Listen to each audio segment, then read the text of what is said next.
Welcome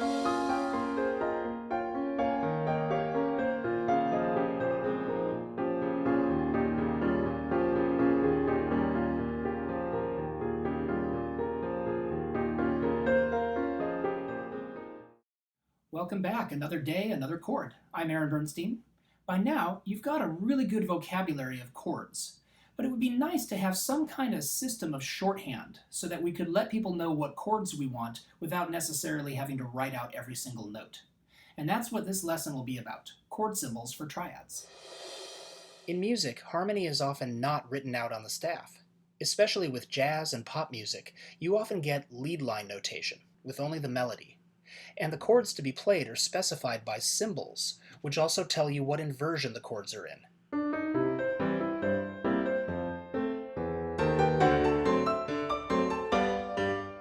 And this is nothing new. Shorthand notation like this goes back to the late Renaissance, with a system called figured bass. Seen here as the small numbers below the staff.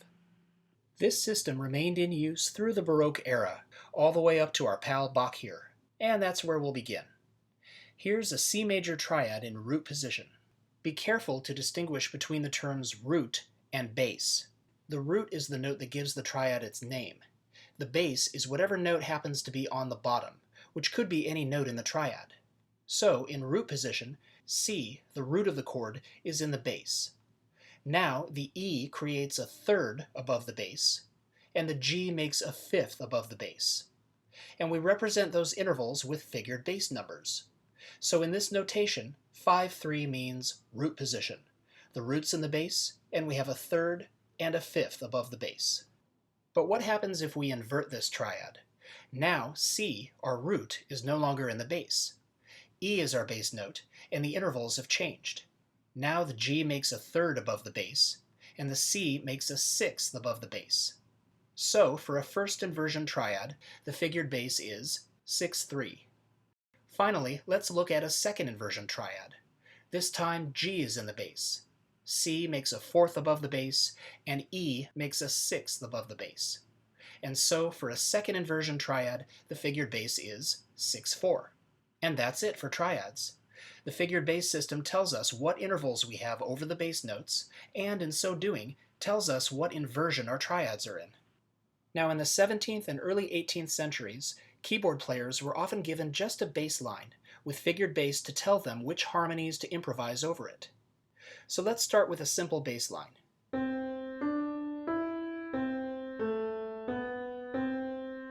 And now for some figured bass. Our first bass note has 5-3 written, so we know we're going to get a root position triad. The bass note is C, a third above that is E, and a fifth above that is G. So the first chord is C major in root position.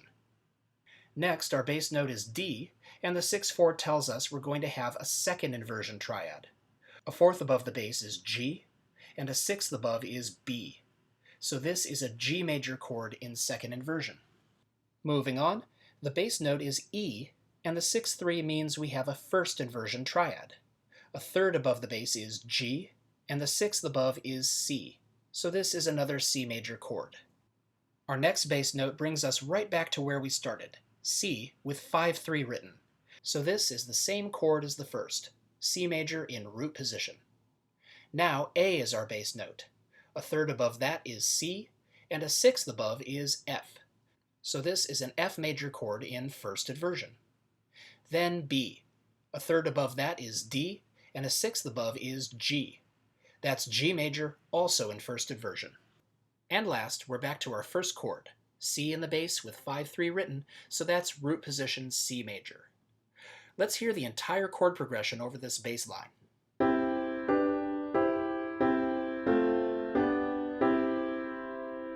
And out of all this, we could fashion a melody. Let's use the top note in each chord.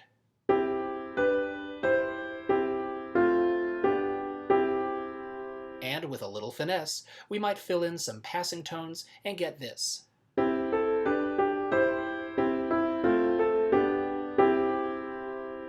So there's plenty of music that can be improvised over a figured bass. Now a quick recap. Root position triads always have 5-3 as their figured bass. Remember, those are the intervals above whatever note is in the bass. First inversion triads are always 6-3. And very often, the 3 is left off in first inversion triads, and it simply says 6. Last, a second inversion triad will always say 6-4 in figured bass.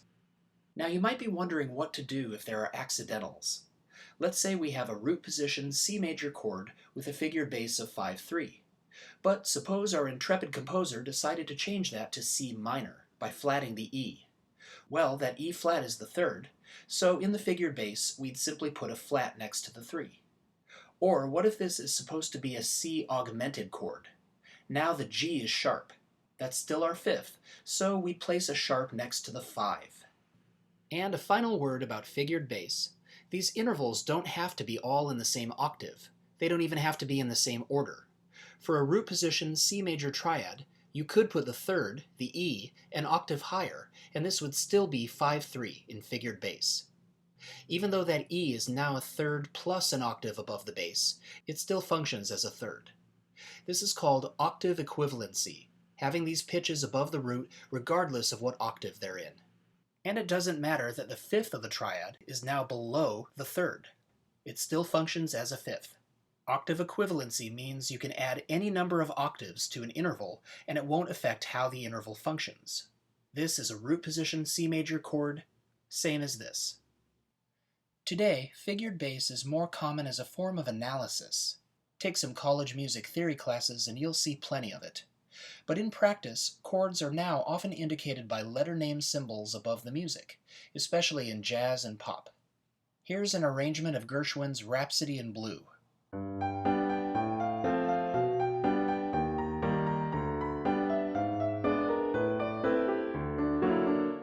Now let's figure out the harmony. Looking only at the chords, we've got G major, F major, G major again, E flat major, another G major, G sharp diminished, A minor, and we end with a D augmented. So that's our full harmony.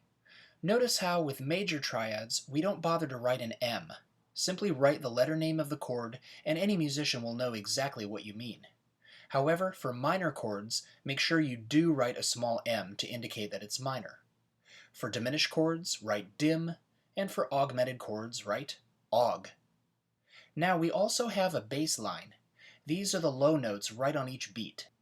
And when we put that bass line together with the chords, we see that not all of our chords are in root position.